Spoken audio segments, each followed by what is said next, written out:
right, YouTube, so before you actually start cutting, what you want to do is you want to comb the hair out first. All right, this is lifting the waves off of the scalp.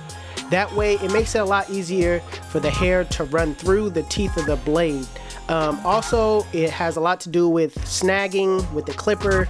You don't, if the hair is real coarse, a lot of times when without combing and you run the clipper through it, it'll snag. You don't want the client to feel uncomfortable. So make sure you pick the hair out or, comb the hair forward before you start cutting.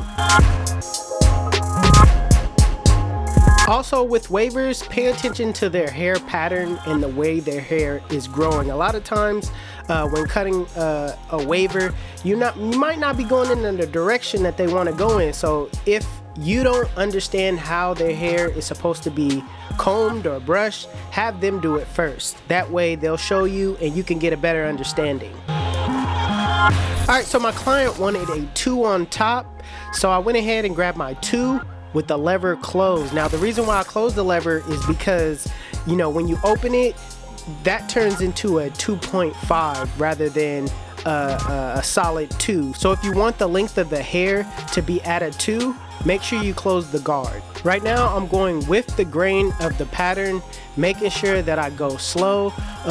Before I cut my client, I asked if he had any cowlicks in front. That's something that you guys want to look out for, because you don't want to run that clipper straight through and your client has a big cowlick in the front and then it looks like he's bald because you just ran the clipper straight through. So always ask your client if they have cowlicks.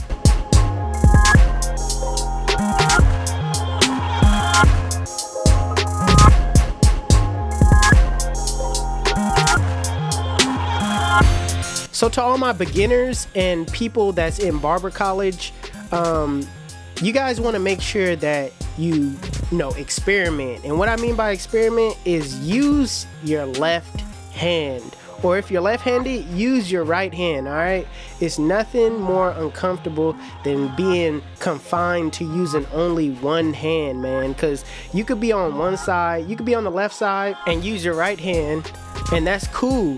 But once you get on that right side of the head, especially when it comes to lining up, man, it could put you in a real awkward position. So always experiment on using your left hand. I wasn't always good at using my left hand. It's just something that I trained my left hand to do when I was in barber college. So I didn't want to feel uncomfortable, so I was like, you know what, I'm about to just use my left hand. If I mess up, I just happen to mess up, because the person can't really get mad at you. You're in barber college, all right? But if you're cutting out of your garage, I don't know, I'll be a little bit more skeptical, all right? So, but yeah, man, don't be afraid to try new things.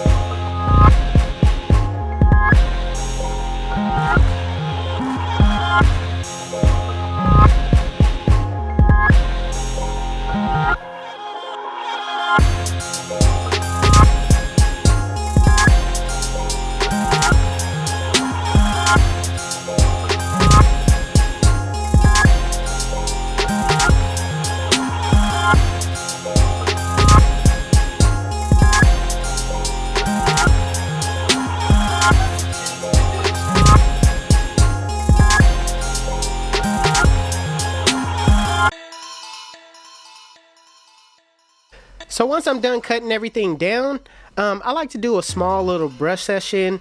That way I can lay the hair back down. Also, it lets your waver clients know that you know how to brush their hair and you know what you're doing, man. It sets them at ease as a waver.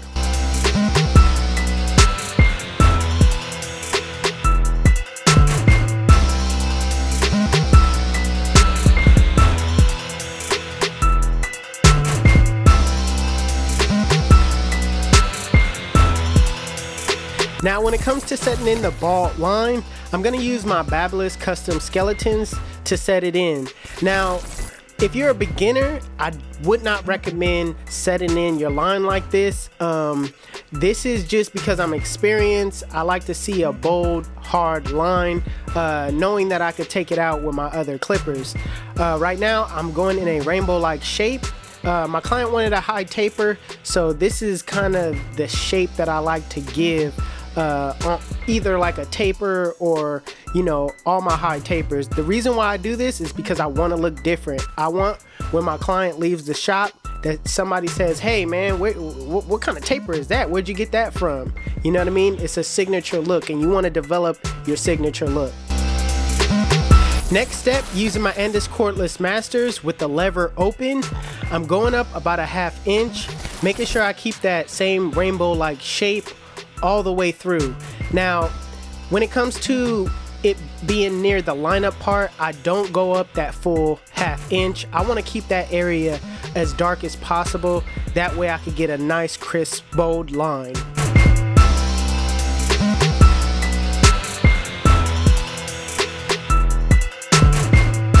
I also like to go over the guideline multiple times. That way you could get it down to that real, true lever open length.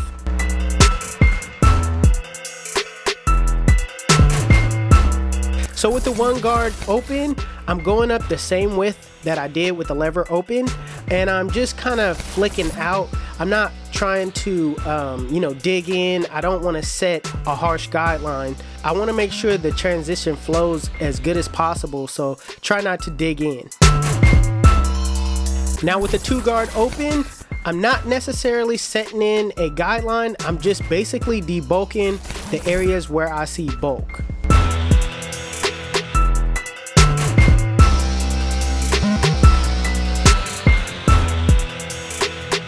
So going back with my 1-guard, with my lever open, I'm basically running the clipper with the grain, trying to get that transition as smooth as possible.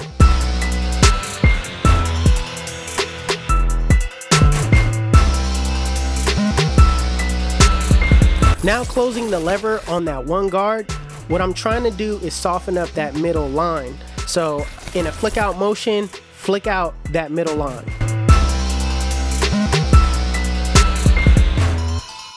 Now that we got that middle line softened up, it's going to be easier to take it out with the 0-guard close. So right now I got my 0-guard close, and I'm using my corners the entire time. Now it may look like I'm using the blade, the full blade, but no, trust me, I'm using my corners and I'm flicking out in areas. I'm adjusting my levers as I go up and just brushing down as I go.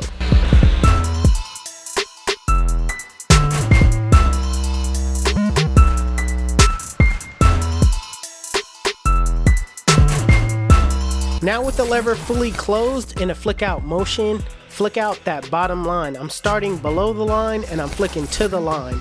And keep in mind, I'm using my corners the entire time. I want to keep that rainbow-like shape as much as possible, and you cannot achieve that if you're trying to use the full blade. You know what I mean? You're just gonna straighten it out. So make sure when you're doing any type of, you know, curvature blends that you use your corners.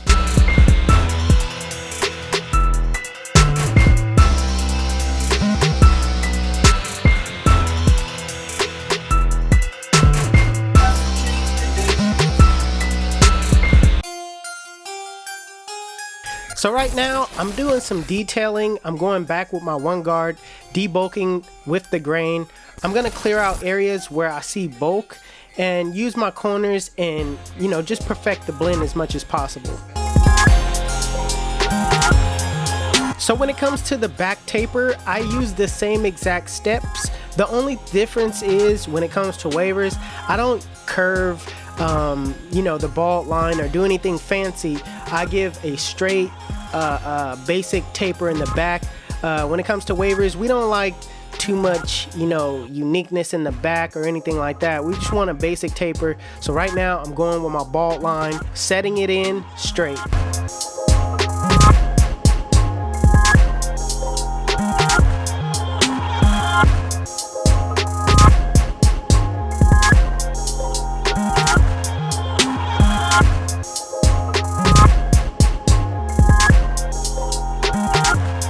Next, with my lever open, I'm gonna go up a full inch because there's a lot more room to work with as far as the back.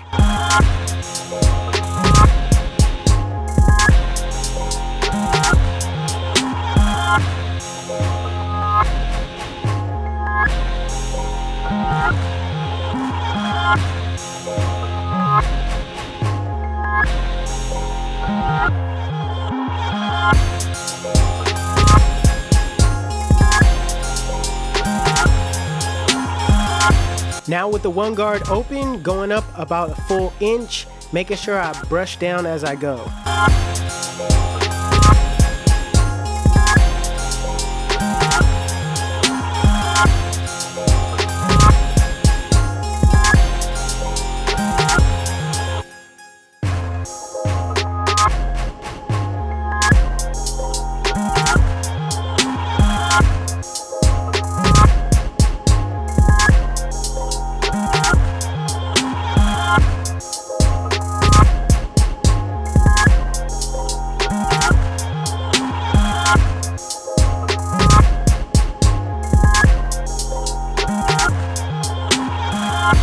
With the 2 guard on, just going up, clearing out the bulk.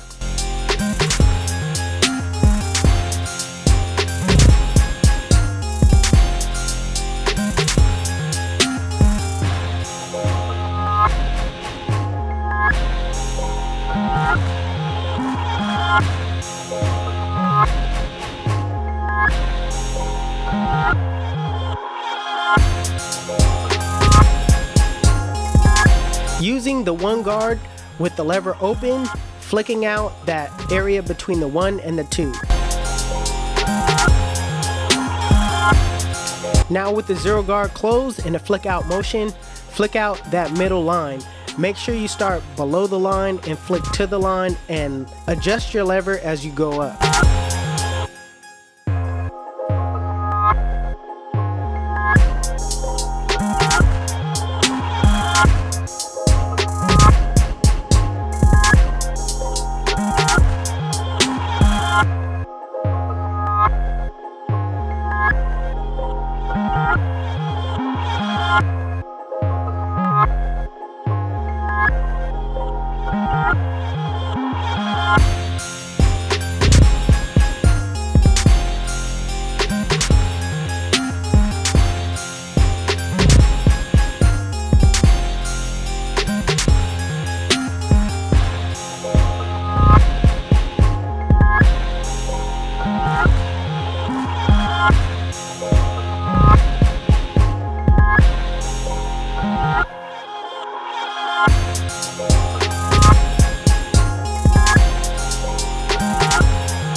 Now with the lever closed in a flick out motion, flick out that bottom line. Remember to start below the line and flick to the line and brush as you go.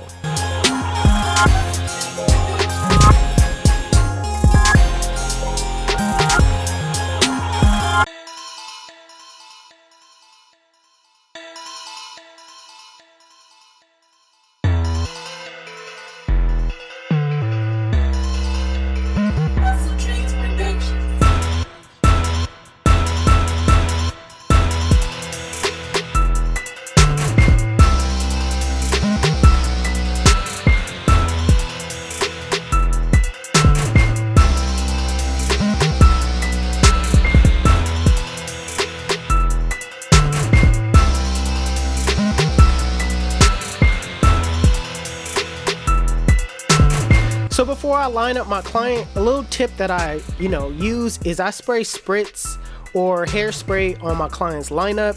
That way it locks the hair in place. That way the hair isn't going anywhere when you decide to line it up. Also, you want to brush the hair down and blow dry until it's fully dry. Now, another tip that I like to do is whatever I take the hair down with, I like to go a guard size lower on the lineup area. So right now I got my one guard with the lever closed, and I'm just taking down that front line. Now when it comes to the lineup, the way I do it, I usually start with the vertical bars first, But because I'm filming, it just looks better starting from the middle and then working my way towards the right side and then the left side.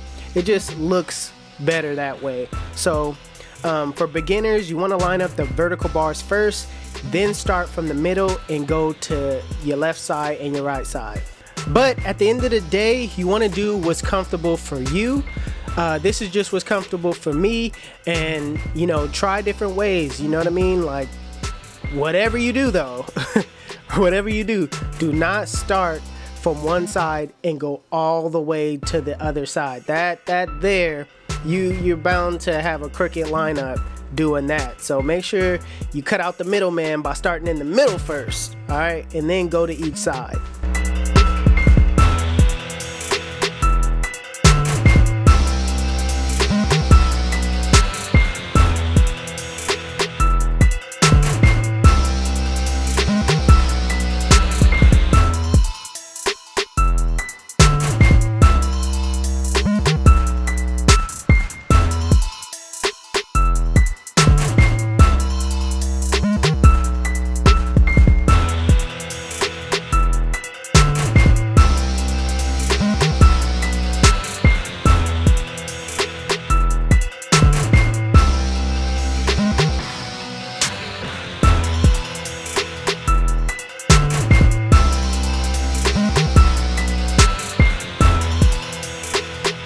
So when it comes to doing that around the ear action, use the corners of the blade and just, I mean, it's basically all about, you know, hand and eye coordination at this point. I mean, I like to start with my corners around the, you know what I mean? The same way I line up the front, I start in the middle first, but I start in the middle of that curve part and then kind of match it up on the other side.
Here's the part where everybody turns up. Wait a minute, no enhancements, bro. He didn't need enhancements, bro.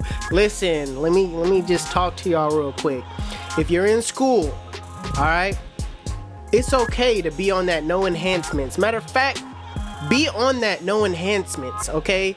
That's what I was when I was in school. I was like, man, no enhancement gang. You know what I mean? I'm not using enhancements. Forget it. All right, that's what barbers that use enhancements, they cheating. You know what I mean? I used to be on that, but I'm on YouTube now, and I'm not about to get left behind because You know what I mean? I'm on that whole little no enhancement game. You know what I mean? At the end of the day, my client wanted this. And if clients want this, you got to be able to provide it, right? It's a service. The reason why you don't want to use enhancements when you're in school is because you're still trying to perfect your craft, all right? Don't hide it and cover it up with enhancements, all right? Perfect your craft first, all right? And then start using enhancements. You know, I'm using this technique right now. Shout out to Get Beam.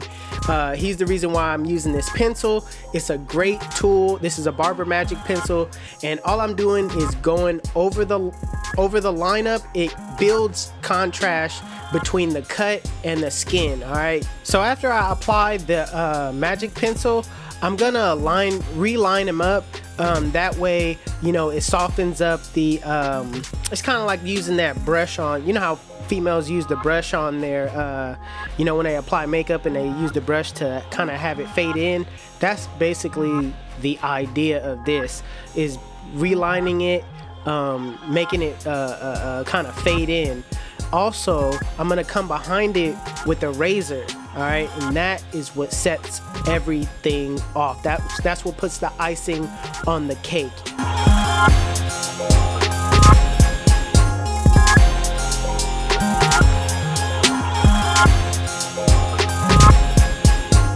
So first time starting out, you're gonna have a tough time using the razor.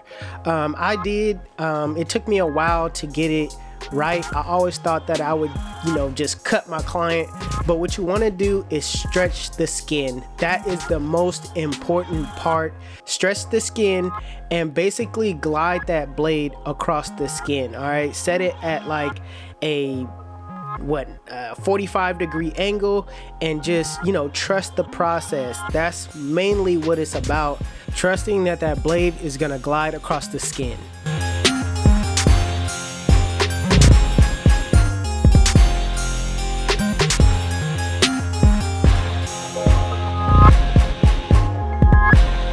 Alright, so the last thing you want to do with cutting these wavers is do a freehand trim on top.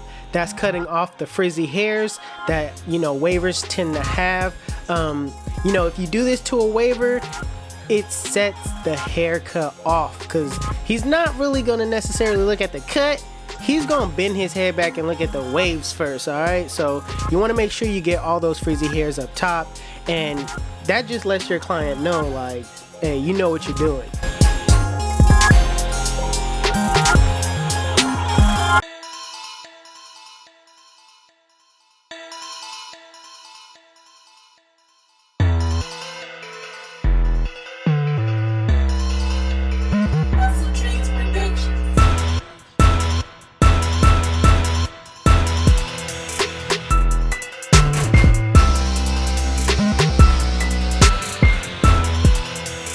Listen, let me tell you why they call me 360. When they sit in my chair, I spin them in a full 360, and they come out looking like, damn, son, where'd you find this?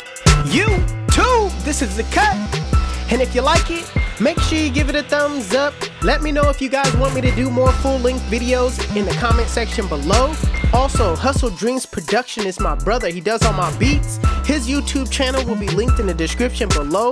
Also, if you want to know where you can find any tools that you've seen in this video, links will be in the description below.